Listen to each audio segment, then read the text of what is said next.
All right, thank you everybody for tuning in to another episode of Exposed, where we talk to great people that can go and affect the world with the great entertainment and their talents.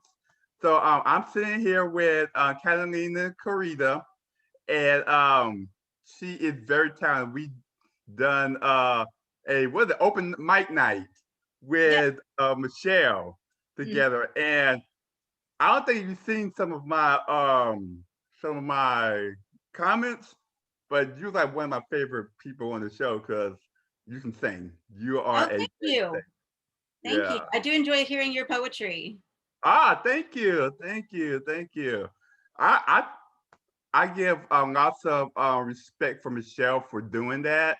I feel so blessed to even know Michelle because, like, about a few years ago, when I first, me and her first interacted, she did a promo for my book of poetry, and ever since then, she showed me about about open mic night, and suddenly we just created a great you know relationship, and things going pretty Definitely. well. So. She truly helps. She truly believes in helping other people realize their dreams and what they want to do. And I think that that's wonderful. Like we need more supportive people like that just everywhere. Yeah, yeah. So, you sang. Are you also a songwriter too? Is this the songs that you do? Did you write? No, no. I just sing cover songs. Oh, okay. And then you also produced horror films, right? Yes. Uh, and so yeah, saw your page on Instagram. Very interesting. So let's start out. Let's start first with your singing. What what got you into singing, and how young were you when you wanted to sing? Oh man, I don't know. Small, very small. We went to, well, I always liked singing, period. Obviously, I'm Mexican, I'm from Texas, so listened to a lot of Selena growing up while we were a kid. Lots of like Reba and, all these amazing female singers, Whitney, of course. But when I was probably 6 or 7, we went to, my parents won tickets off the radio to go see Joseph and the Amazing Technicolor Dreamcoat. So that's what introduced me to musical theater. And then I started listening to all of my stepdad's musical theater CDs. Did you go to school in musical theater, or did you get learn through what about what you said through that music theater? I mean, I was always in choirs in pretty much every single school I was in. When I was in high school, our elite choir, I guess, was called Triple Trio, which was 9 girls, and I was in that. I was in that throughout high school. So sophomores, junior, and senior year, I was in Triple Trio. And then we would always go to like the UIL solo competitions and stuff like that. And I went to state a few times. Okay. And then Well, when I went to college, yeah, I was also sang. what are your favorite genres? Uh, really, I like to sing stuff that's challenging. So I've stepped away from singing more like soprano pieces like opera, but that's what I used to do in college, and I'd like to get back into that. But as of right now, anything that's like Great American Songbook, classic, jazz, uh, lots of I sing Tom Jones all the time. So like 70s pop music, I like a lot too. Okay, cool. Yeah, we both have that creative side. I'm of course the songwriter. I wrote like over like 100 and maybe 20 songs, and I finally get to actually go up and use it. And one of the songs I actually wrote is like very disturbing, but I think people go through it. About a couple of, it's about mental illnesses. And one song like I wrote, which it's not really scary to me because it's easy to write stuff, but it's on suicide. And I'm looking for a singer, and I may talk to you later on that, or if you know anybody who would like to do that. But seeking many songs, like all type of songs, like pop, hip hop, rock. Most it's all inspirational. So anything in the world that go up and make people feel like, oh my gosh, you know what I'm thinking.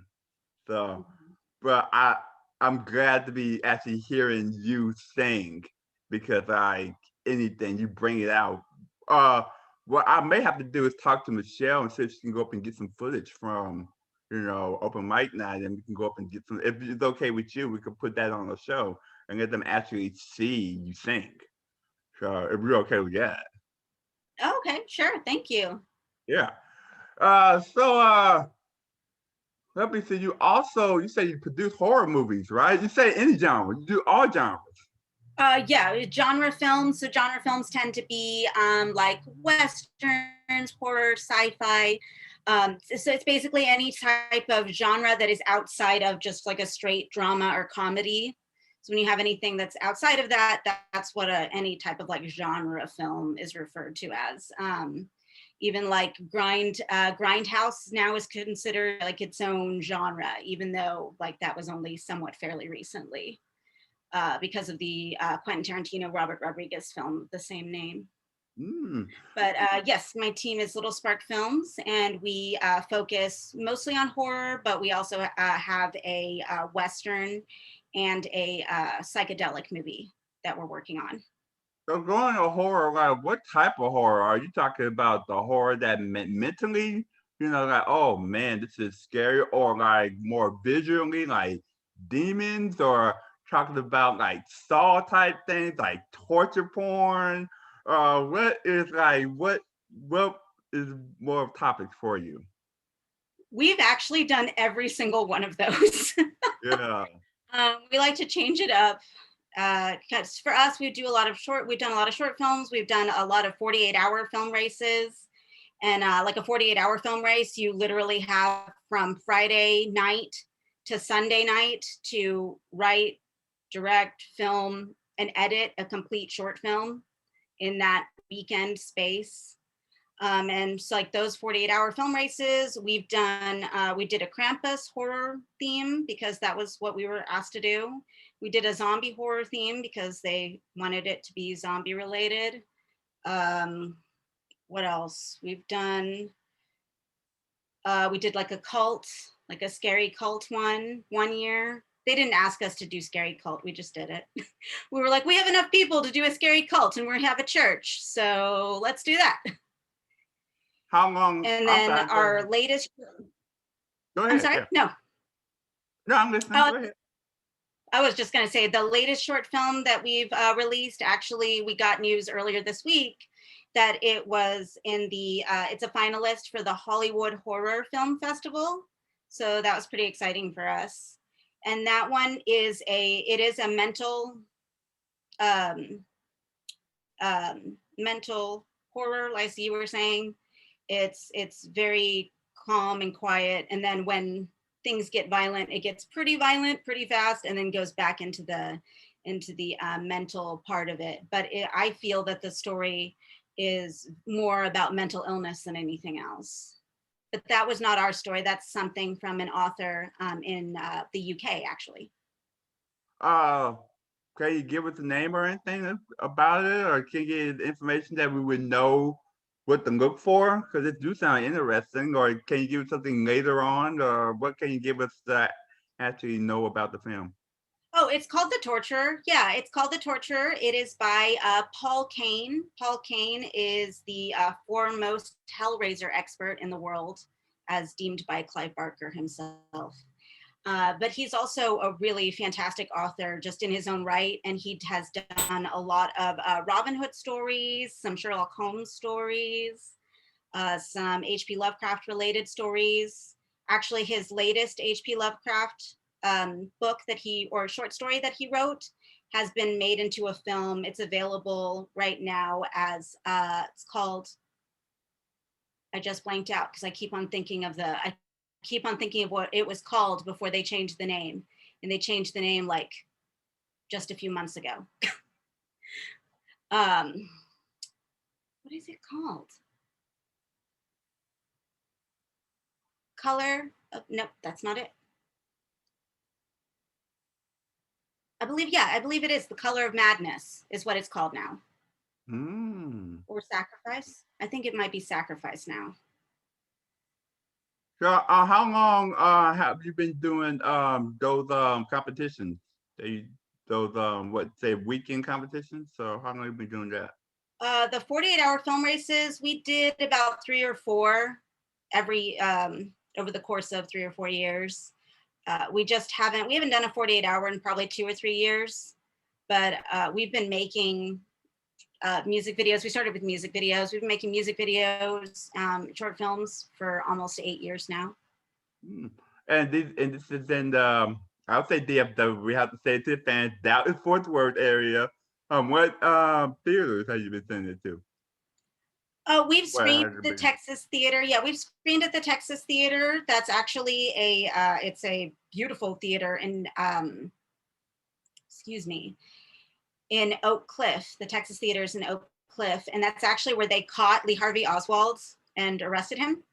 Like right after, the whole shenanigans went down. That's where he went. He went and hid in the movie theater, and they went ahead and arrested him there. But anyway, yeah, we've screened several things at the Texas Theater, and then we've also screened at a few like studio movie grills in the area. Is it fun to It's do? always fun. You get to We see so actually just had a many. screening on Sunday. On when? We had a screening this past Sunday. Ah, really? Okay, yeah. Great. Maybe I should try getting those. I did like two 48-hour ones. Uh, lost both of them. They weren't horror, but lost both of them. The first one I thought was a failure. The second one I think was like a little bit too disturbing.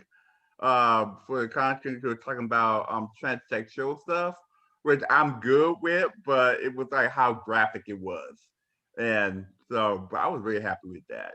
Uh, It's amazing though, because there's a lot of people that can't make it to the finish line. So yeah, I think that you should congratulate yourself if you are able to participate in a 48-hour and get to the end and yeah, still get your film done, because it's hard. yeah. It's so funny. It was started at 8 o'clock, and we got finished 2 days later on Sunday at 8 o'clock, and I slept so good that night.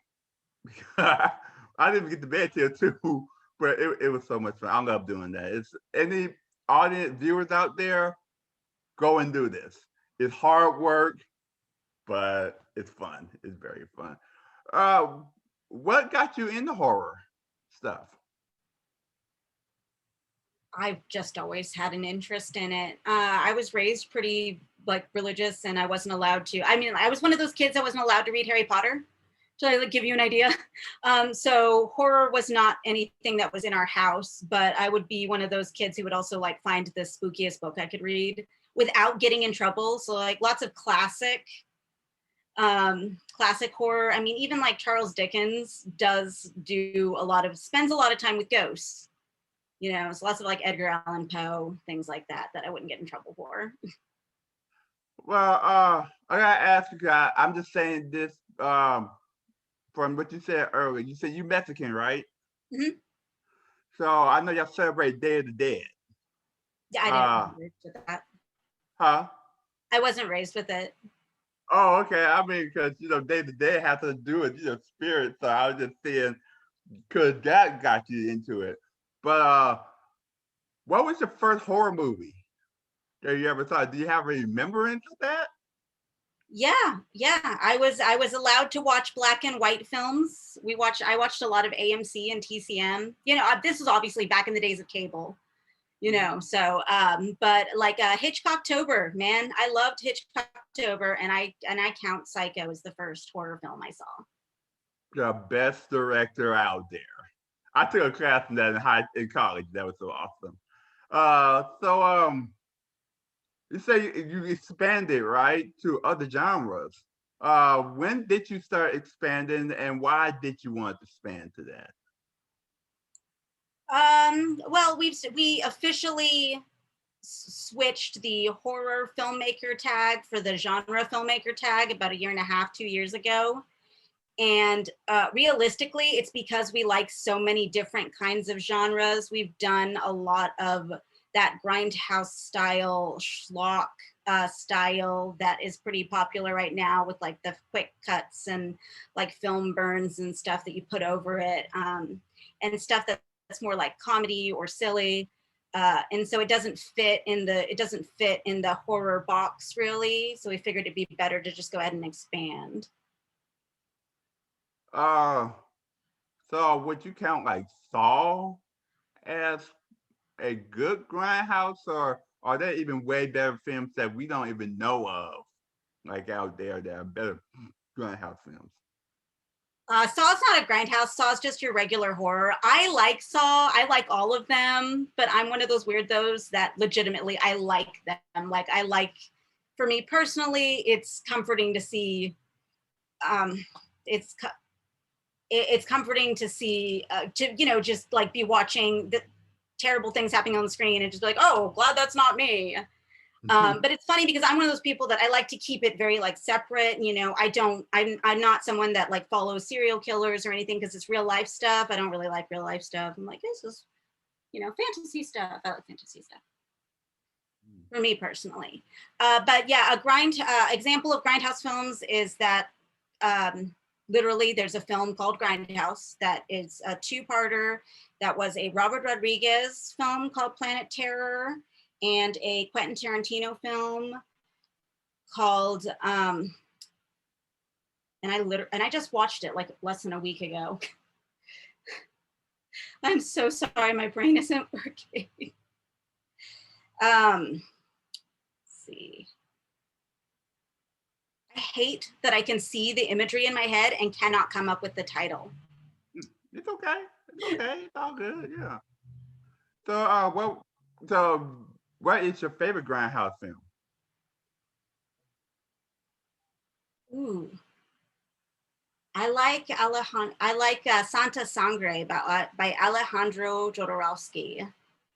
That was my favorite. I mean, and yeah, it actually does. It counts as, I think most Alejandro Jodorowsky counts as grindhouse because his first film El Topo was the reason why we started doing like midnight screenings, like in then that cusp of the 60s into 70s when films started, or movie theaters started doing midnight screenings to show like stuff that they wouldn't normally show, stuff that people wouldn't usually buy tickets to. They push it to the midnight screenings. And so that's actually where he was able to find the place that worked for him the best. What makes grind okay? What makes Grindhouse a Grindhouse film? What are some of the descriptions, ingredients to make a Grindhouse film? Sorry, I had to look it up. The film is Death Proof with Quentin Tarantino. Oh, okay. Yeah. It was going to drive me crazy if I didn't look it up. But what makes a grindhouse film? Generally speaking, when you're talking about films of today, they usually have like some sort of grain on there. Usually like some sort of like film pops. But a lot of the times grindhouse films are things that are just very much so non-traditional. They're usually marked by like pretty intense scenes of violence.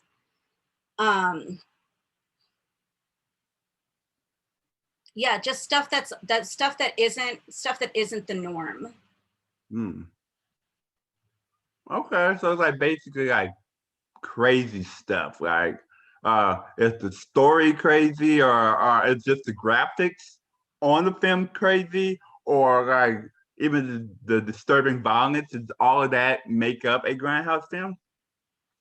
Yeah, and then generally they tend to have some sort of cult following. It's not going to be something that's like normal, but it is going to have something that is closer to a cult following.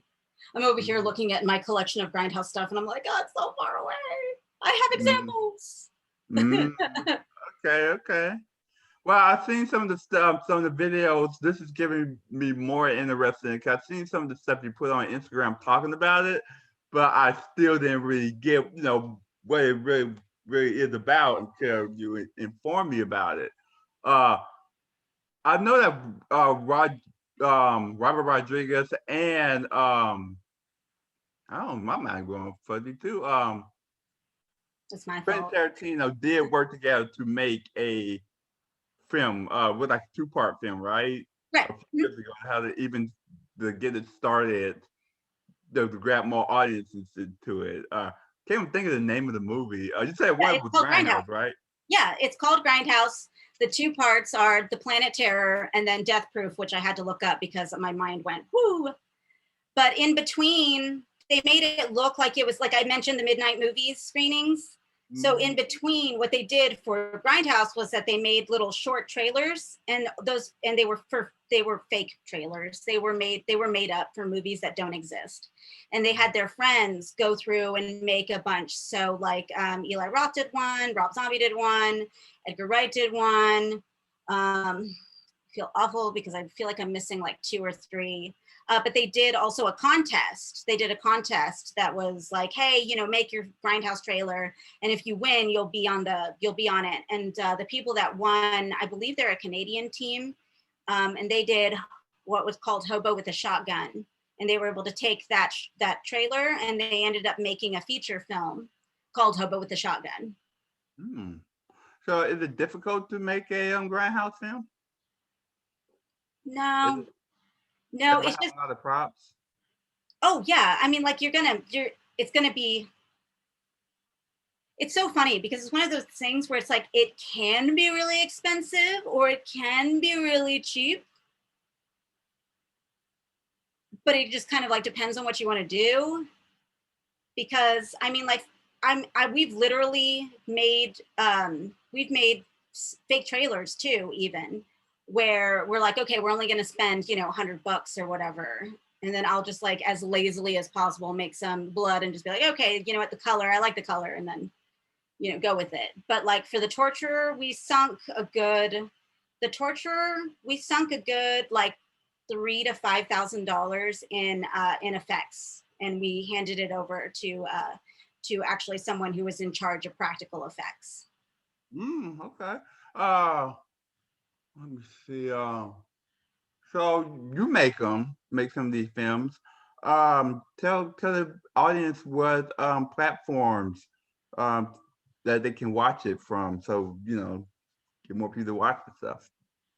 Our website really is the best place to go, littlesparkfilms.net. Mm-hmm. And then there's like when you go onto the website immediately, you can just click and it slides with showing you the different projects we've made. Mm-hmm. Then also Watch Trauma Now. That app is available on Roku finally. And we've got quite a few Little Spark Film, our own work, and then our friends' work also. We've got tons of stuff on there. We've got like maybe 6 or 7 projects on Watch Trauma Now. Mm-hmm. How many projects you do per year? Usually 3, I would say 3 to 5. I mean, I try to make a fake trailer every year because at Texas Frightmare Weekend, there's there's some filmmakers that are from Houston and Odessa that work together pretty often, and their names are Billy Pond, Chuck Norfolk, Courtney Sandifer also, and they launched a few years ago, probably 3 or 4 years ago, a fake trailer showcase, which was just like Grindhouse, like with the fake trailers. And they give everyone, they just let everyone, as long as your fake trailer is like a minute long to 2.5 minutes long, they're totally cool with screening it. So everybody sits down together and watches all the fake trailers. It's really fun. And last year I did make one. Last year I made one. I ended up being a short film and a fake trailer, and I just cut it 2 different ways, so it would tell 2 different stories, even though it was all the same footage. But I haven't done one this year. I haven't really thought of like a fun idea yet. So how do you like do music, also make the film, run a production company, do all of that at the same time? Is it difficult to do? Is it fun? Like how you do that? Like you have to do it. It takes a lot of time, right? And part. It takes a lot of time. I work from home, so like I do have a full-time job, but I work from home and I can make my own schedule. Mhm. So technically, I can pretty much do whatever I want. I'm really thankful to have that opportunity. Mhm. But like as of right now, my husband's not working, so he's just been pouring all of his time into filmmaking. Like right now, we're in post-production for our first feature film. Mm. Um, it, and honestly, it's just a lot of work and not taking breaks on things and sitting around on the computer for hours on end. Mm. I keep on trying to impose a schedule of some sort and it doesn't happen. But like for me personally, I try to dedicate like my time to one specific area a day. Mm. Yeah, that's cool. I wrote a horror story like in 2003 or four. And that's the last story I wrote. It was like you got ghost type thing, and it was so much fun, but I never did any gory type stuff. But I'm actually working on a new project like coming soon to the station, which will be my first actual horror program about curses. And it's so much fun, just thinking about it. Like when you write, right? You write the stuff too, right? I can, yeah, I do sometimes.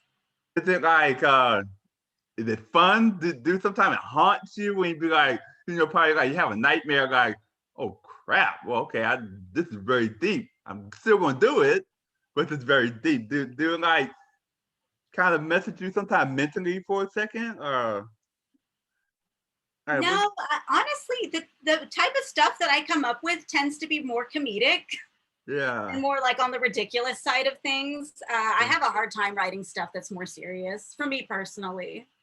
So you like making like the audience cringe and stuff like that? No, the torturer's got a lot of pretty cringy stuff, like gross. We had to give you an idea of the torturer. Our special effects person, he had to cast the entire this part from here to here arm of our main actor, so that way we could pull his skin off. So that was fun. Is this do you shoot it more in your house or do you do it more do you have your own like studio out there somewhere where you do the shooting at? No, we just mess around with locations. We're lucky that we know a lot of people that like have bars or their own little stores and stuff. And a lot of times people, like if you just ask, really, like seriously, a lot of times if you just ask and you tell people what's going on and you're honest, people will say, yeah, that sounds fun, because they hear a movie and they're like, oh man, that's cool. Hmm. People When you tend to write, be more supportive than you'd think. yeah, yeah, it sounds like fun. My, I would like to, be part of it one day. When you write this stuff, is it more of a storyline that you more interested and you want to make a good story? You add the gore later, but you want to make a good story. Oh, story is everything. Yeah, uh, it's like a good plot. You have to have, cause some movies have a good bad plot, but the graphics is good. Like, are you more into the plot or are you more into the gore? no, we're definitely more into the plot. I mean, even with our, like, one of my favorite short films that we did, 48-hour films that we did, is called Anti-Christmas Carol, and that was the one that was supposed to be zombies. And we really didn't know what to do. So what we ended up with, and it actually came together in the edit. What we ended up with was the story of this lesbian couple that they were at a party. One of them gets infected, and over the course of the evening, like she starts slowly becoming a zombie. and her girlfriend is like trying to avoid going to family, Christmas dinner because her family is really, really negative and she doesn't want to be around it. And she also is nervous about introducing her girlfriend. So by the time you get to the end, that's like been like a huge thing about her girlfriend is experiencing turning into a zombie, but also she loves her girlfriend, so she's just like following her around, and it's just kind of, it's pretty sad. But I'm still really, really proud of it because we set out to just make a zombie movie, and then the story ended up being more interesting than I expected it was going to be because it's only 7 minutes long. I mean, it's not a lot of time to give a huge story. So out of all these genres, like is horror your favorite genre to write, or which is out of all the genres that y'all produce, which one is your favorite genre? Yeah, horror. It's fun. Horror is fun. I mean, we always joke about doing like musicals and stuff like that, but that like the logistics of that is so ridiculously mind blowing. But it'll happen someday. Okay, well, I look forward to it. Well, this is a very interesting conversation. I'm going to go up and check out more of the sites and little sparks, right? Little film sparks, but it's gonna be at the bottom of the screen. So yeah, and I don't know because I can just go to your Instagram and look that up. So that's also cool too. Is there anything that we don't know that you want to explain to us? Like what? Uh, Anything that could go up and even get us more engaged to it. Uh, we're currently in post production, like I said, for our first feature. It is currently entitled Vice Mares. So, like, instead of nightmares, replace the night with the word vice. And really, it's about just a normal upper middle class person. He's a lawyer and he's dealing with like an insane amount of stuff. He's got all this pressure from his job, and also his wife is trying to divorce him, take his family. It's pretty serious. And his father just passed away. And so he decides that he's going to go to an old family like cabin that they used to go to, during the summers, breaks, what have you.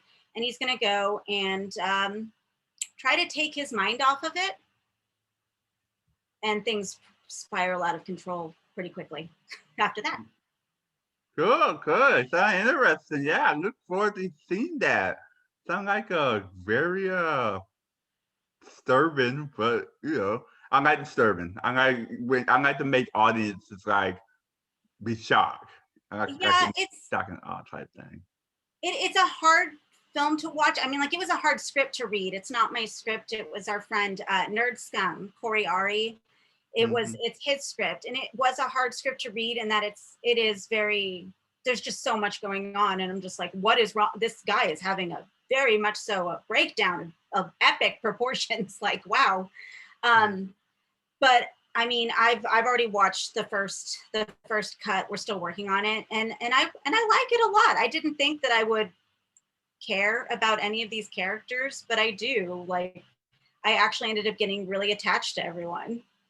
Okay, cool, cool. Well, thank you for being with us today. Uh, Ooh.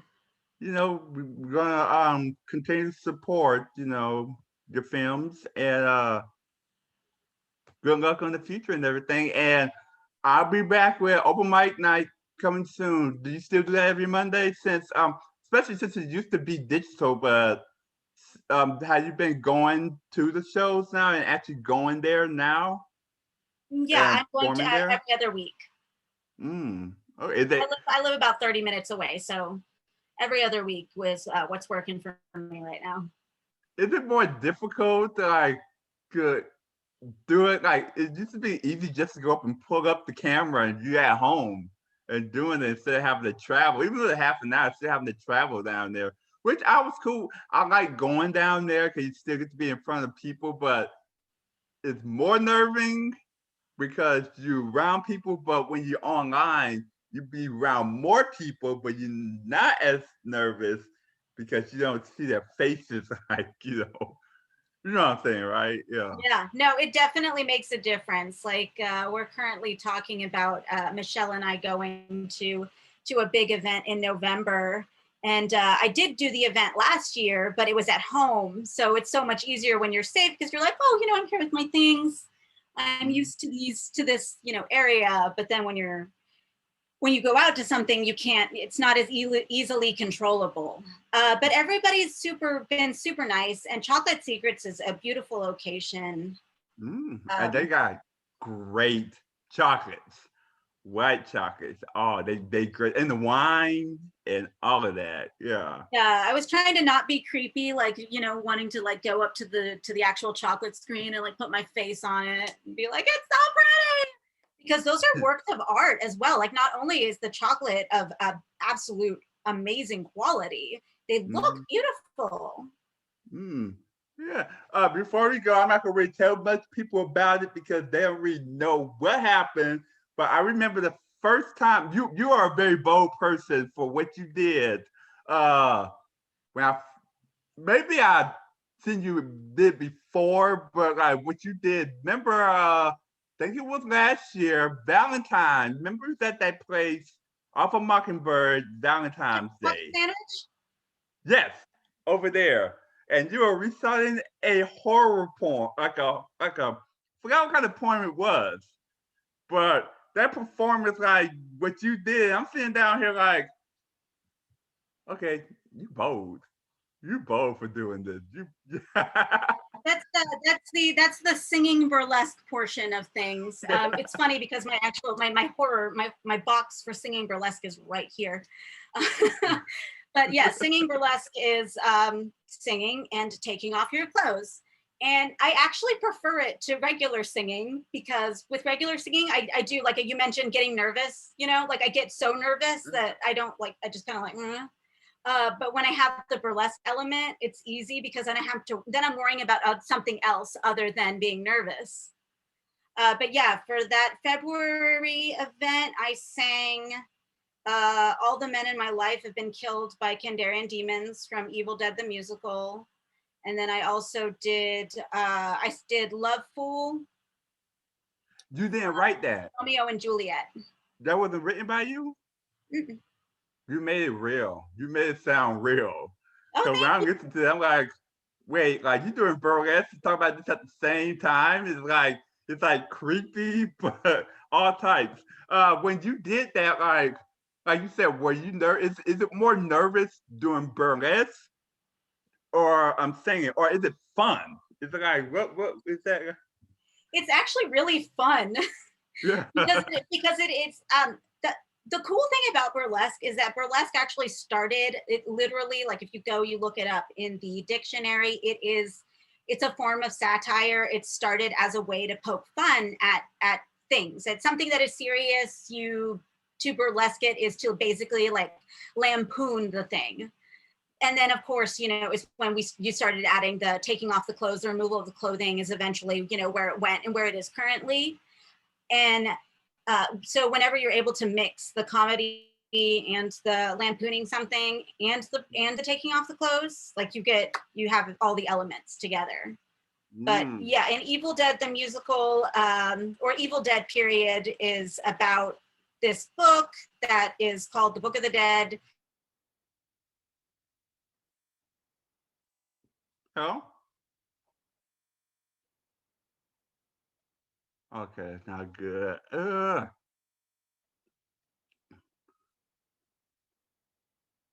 You've cut out. Are you there?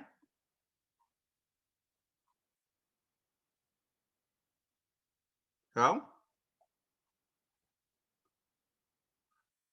Okay, you there? Yeah, sorry, was that me? Yeah, you cut out. Yeah, the last 3 minutes you cut out. We can get that edited. Uh, I'm sorry. uh, maybe just go back about 2 or 3 minutes. You cut out, and I don't know where you went. You talk about burlesque, and then suddenly everything froze. And I want everybody, I want you to tell your story. So, uh, Dang. Okay. Go. Tap. Just come. Continue. We'll be fine. Continue where you Okay. were at. Yeah, for Evil Dead the musical, it is a musical retelling of the first two Evil Dead movies. Mm. There's actually there's three Evil Dead movies. And then there's a new one called also called Evil Dead, but that takes place like it's different characters, but it's supposed to it's eventually going to intersect. And there's a television series, and the puppet that I use on stage is it's from the television series, because in the TV show, well, like in the movie, these people, they're in a cabin, they find a book that's evil, and they read the evil book and bring demons onto the earth. And then in the television series, it's still following this character. His name's Ash Campbell. It's still following him throughout all these years. And the television show takes place like 20, 30 years after the awakening the demons in the first one. And that's where my puppet, my Ashy Slashy puppet comes from, that, the TV series. So how did they get burlesque and horror together? You know how that happened, or when did that happen? Yeah.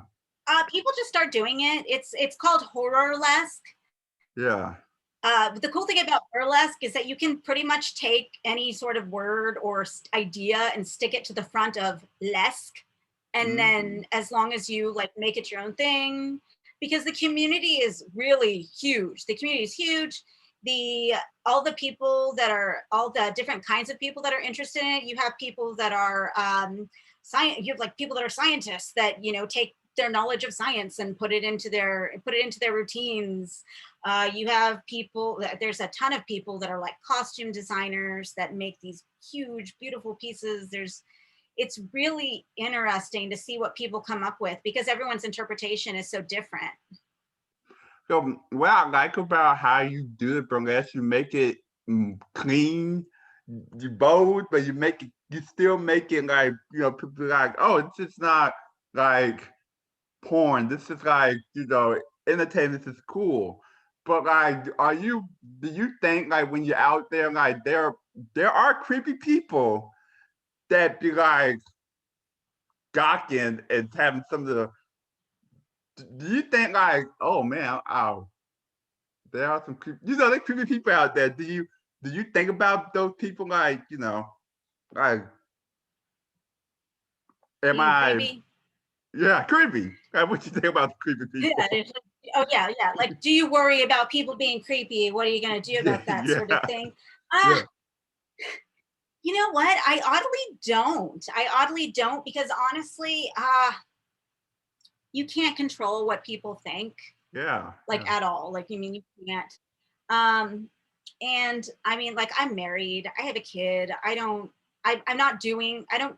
I personally don't do burlesque for other people. I do it for me because it's Hmm. fun.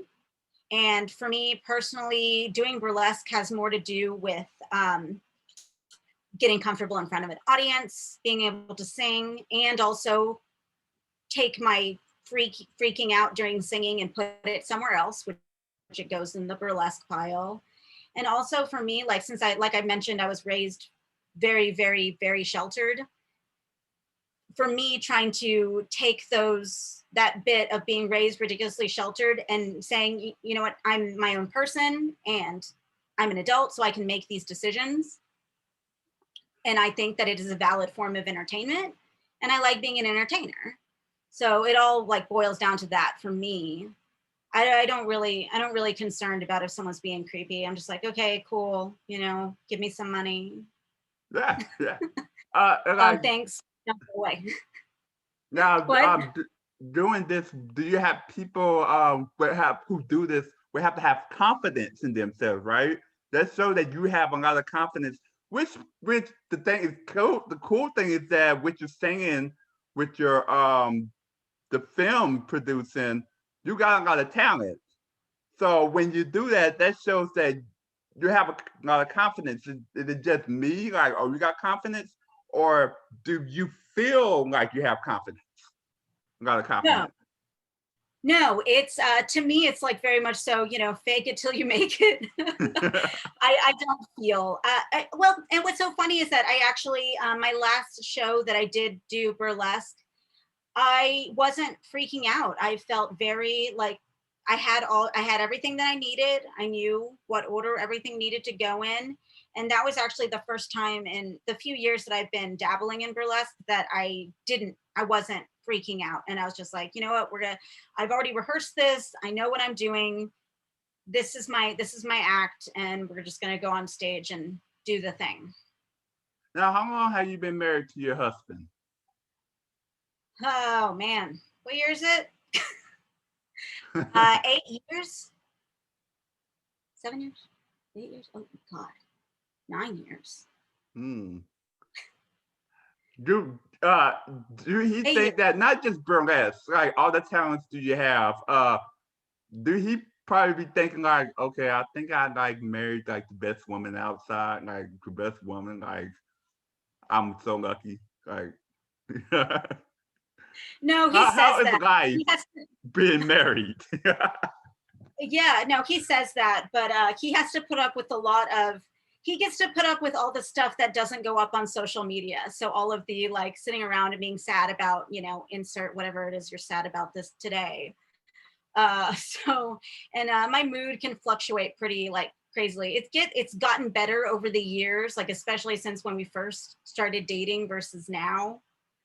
But just yeah, lots of like trying to be a better person and trying to heal, childhood issues and stuff like that. But he's really really.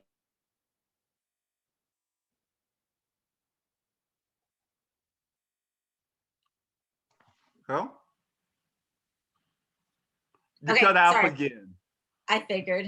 You said something about your husband, and that's when you cut out. Let's see if that works. Okay, I just took my phone off the Wi-Fi. That should help. You said Sorry. something. So no, my husband's very very patient, very supportive. Mm.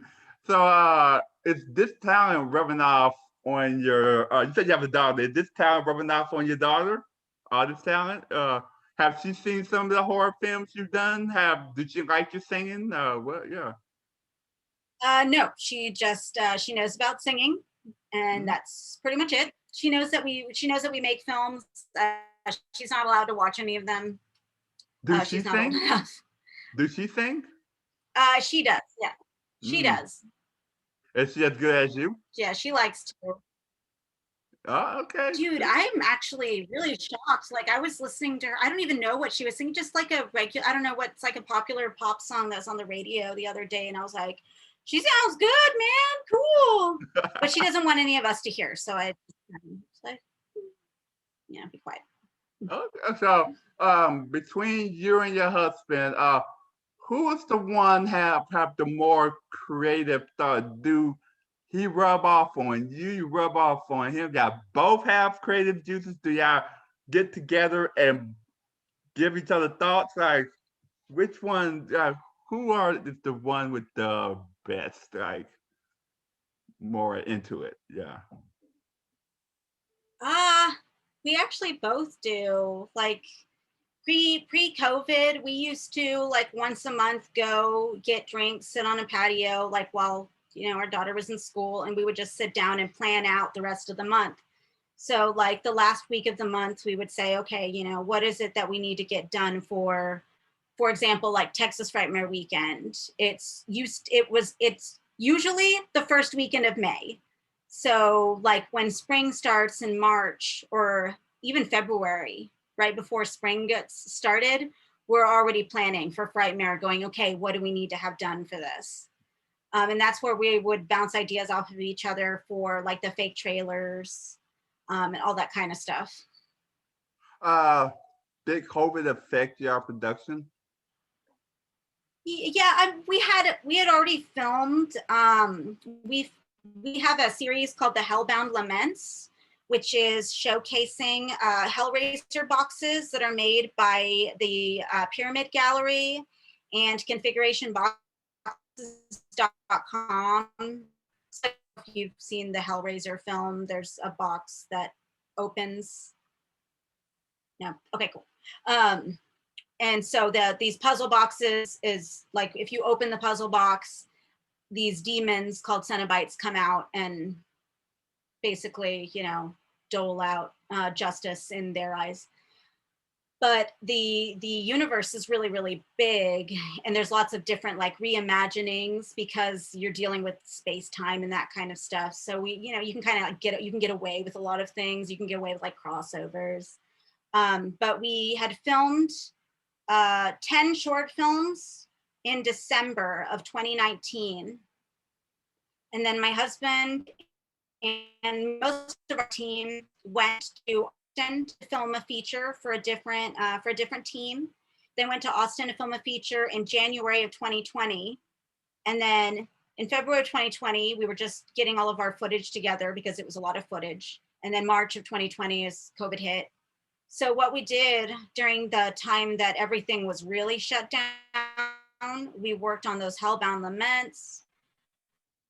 We worked finishing up some of our short films that we ended up sending to Troma. One of our friends, he did a mockumentary, like music mockumentary, that we helped him get onto Troma. And then we did a lot of pre-production on we did pre-production on a few other projects that those people decided to not pursue. My husband wrote a script, a whole screenplay. So we're still like trying to get the pre-production going for that screenplay, because that can't be filmed until we have very set COVID, safety protocol rules, because it's a music film. So we need to have, audiences and crowds and people, lots of people together, and it's just not safe right now.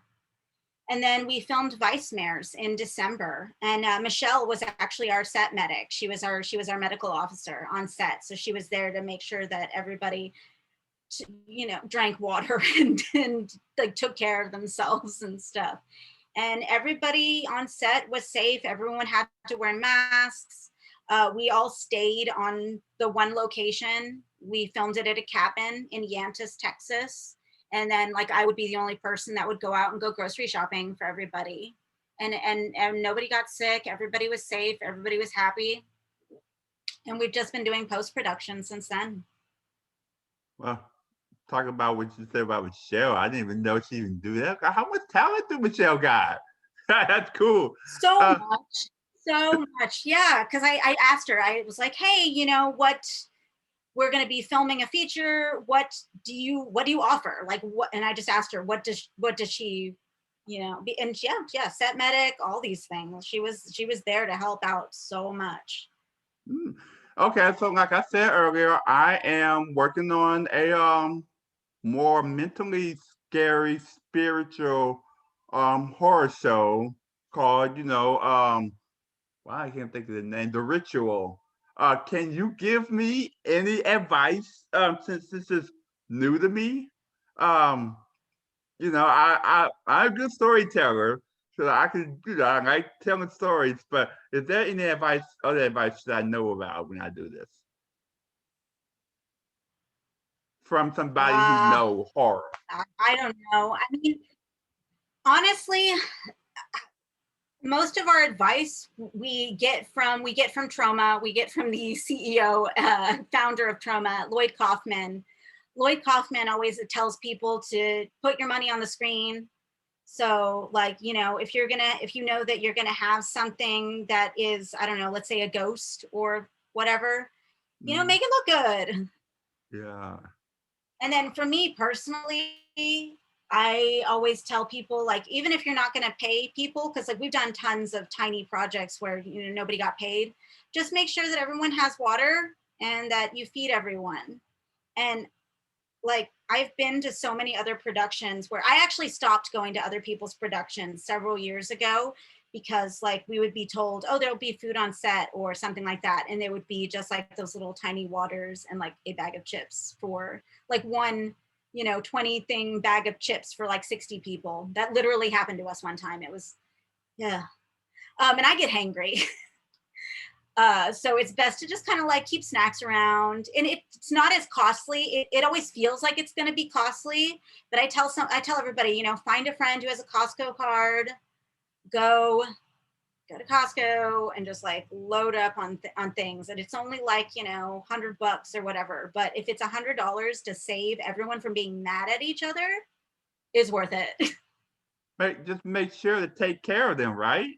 Just make sure, you know, they're there, and like, you don't just go up and, oh, just come here and just do what, you know, do what I say, but that's it. I'm not going to do anything for you. I mean, that's wrong. I understand that. So yeah, People do it all the time, and they expect you to deal with that kind of stuff, and it's not fair, you know.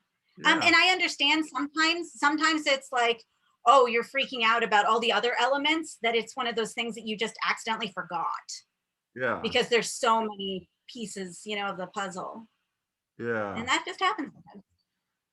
I'm going. I want to talk about more about the competitions, the 40-hour competitions. When will you be your next one?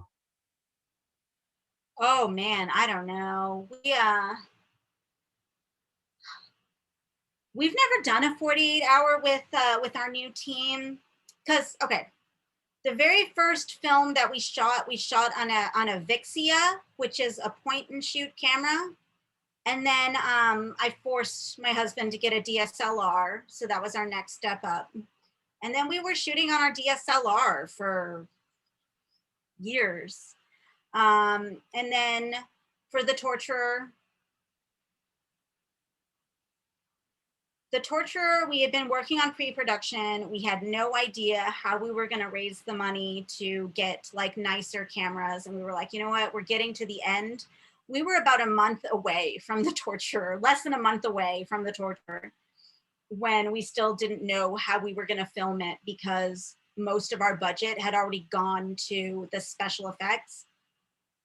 Because like I said, you know, he made that arm, and there were lots of things. Like he brought guts, like some guts onto set, and he was like, hey, we have any use for this? It's just like this long thing of guts, and it was like super gross. He spent half the day working on guts alone. But so what happened was, we were actually at Texas Frightmare Weekend.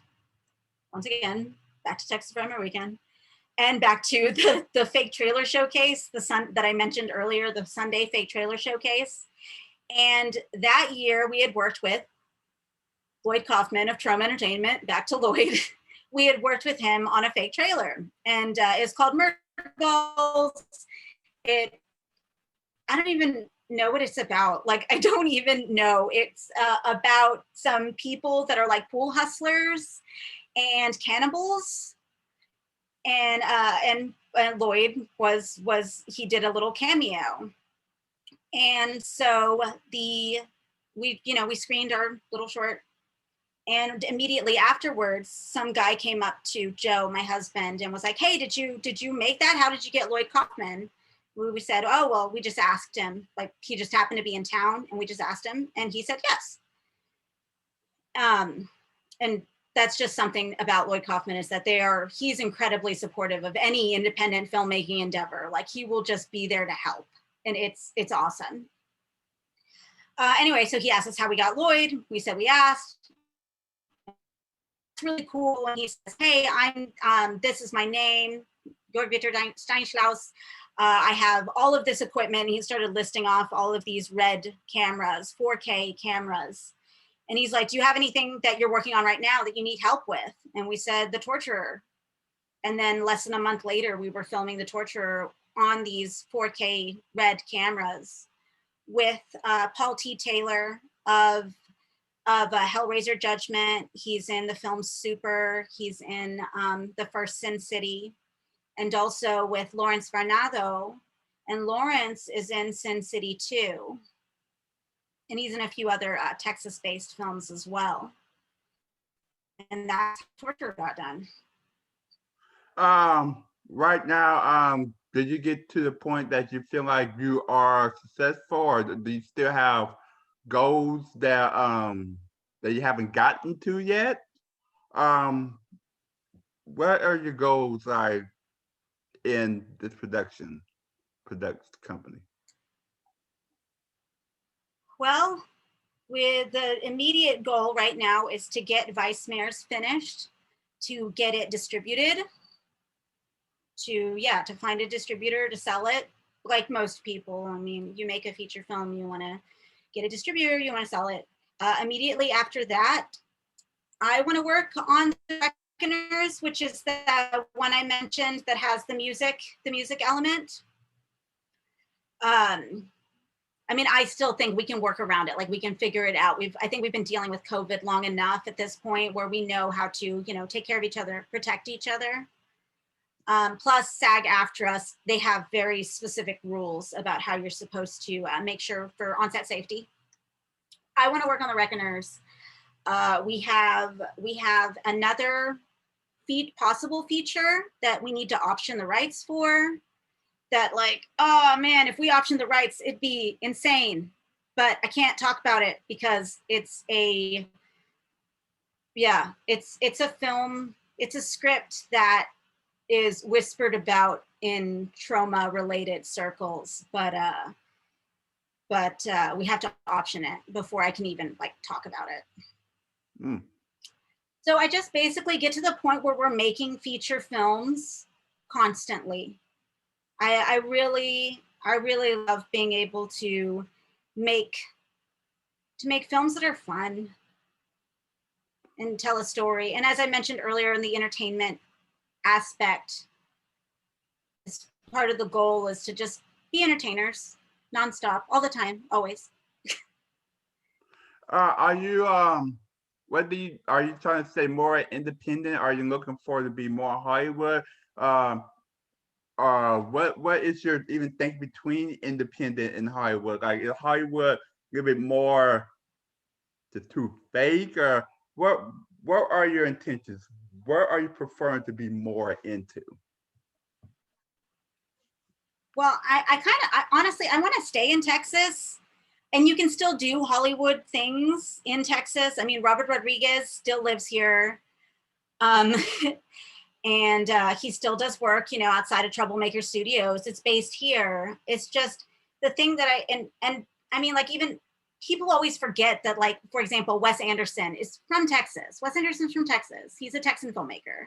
He doesn't do films in Texas anymore, but he still does them at other places. And he's freaking fantastic. And it's so funny because, we've been talking horror this whole time, but I do. So I just want to be able to tell solid stories. I'd prefer to stay in Texas, but there's some of the scripts they can go somewhere else. If we're asked to go somewhere else because we have some friends that they do film out of the States, then I mean, I don't have a problem with it.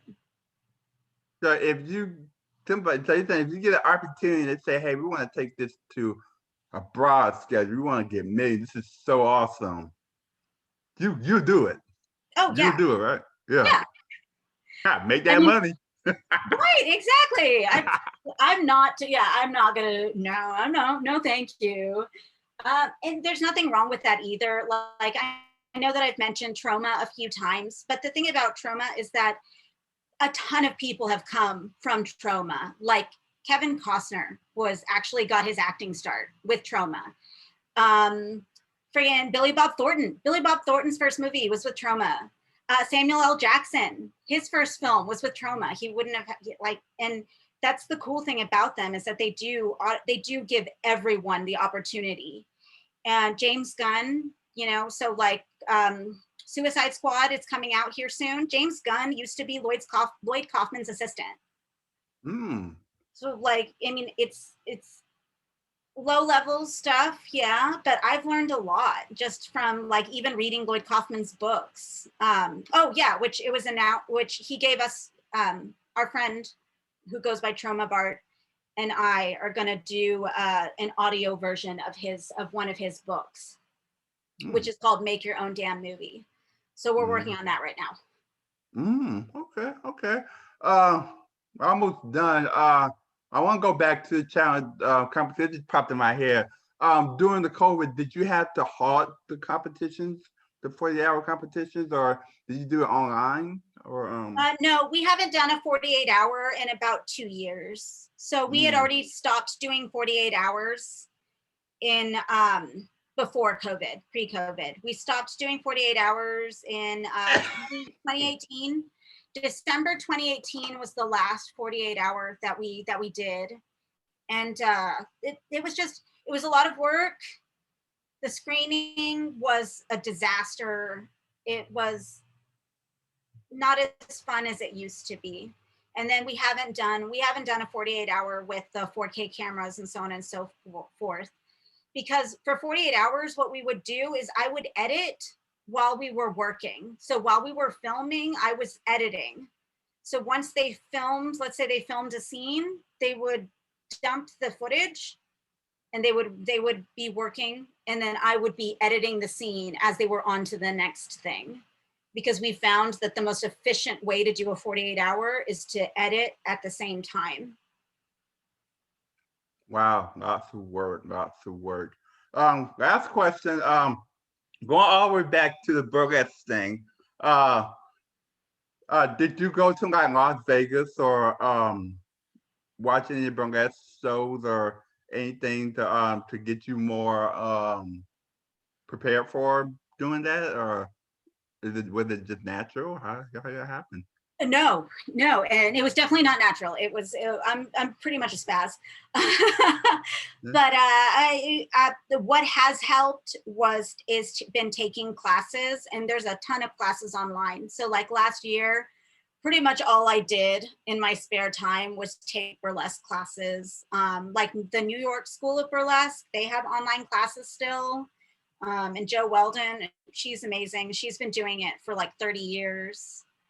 And in Seattle, the Academy of Burlesque.